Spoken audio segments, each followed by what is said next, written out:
પોરબંદરની medical college વધુ એક વખત વિવાદમાં આવી છે. અહીં ભાવિ ડોક્ટરો વચ્ચે મારામારી થતા 3 સ્ટુડન્ટોને હોસ્ટેલમાંથી સસ્પેન્ડ કરવાની પણ નોબત આવી છે.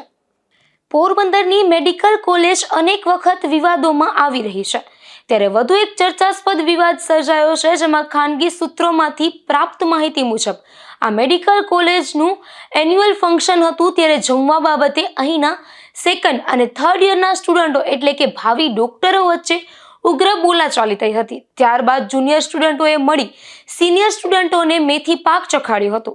વાત જાણે એમ બની હતી કે જમવાનું લેવા માટે સિનિયર સ્ટુડન્ટો થાળી લેવા ગયા હતા, ત્યારે આડેથી થાળી લેતા બાબતે તેઓને જુનિયર સ્ટુડન્ટો સાથે જબરી બોલાચાલી થઈ ગઈ હતી. ત્યારબાદ 20થી પણ વધુ જુનિયર સ્ટુડન્ટોએ મળી 3 જેટલા સિનિયર સ્ટુડન્ટોને માર માર્યો હતો.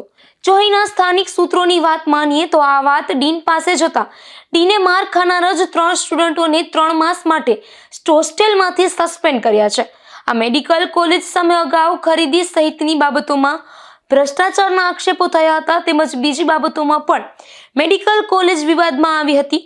હજુ આ મેડિકલ કોલેજમાં હોસ્પિટલનું વિધિવત ઉદ્ઘાટન થયું પણ નથી, તે પહેલા જ અનેક વખત આ મેડિકલ કોલેજ વિવાદમાં આવી ચૂકી છે. ત્યારે આ મામલે ઉચ્ચ કક્ષાએથી યોગ્ય તપાસ થાય અને અહીં જો ગેરવહીવટ થતો હોય તો જવાબદાર સામે પગલાં લેવાય તેવી માંગ ઉઠી છે.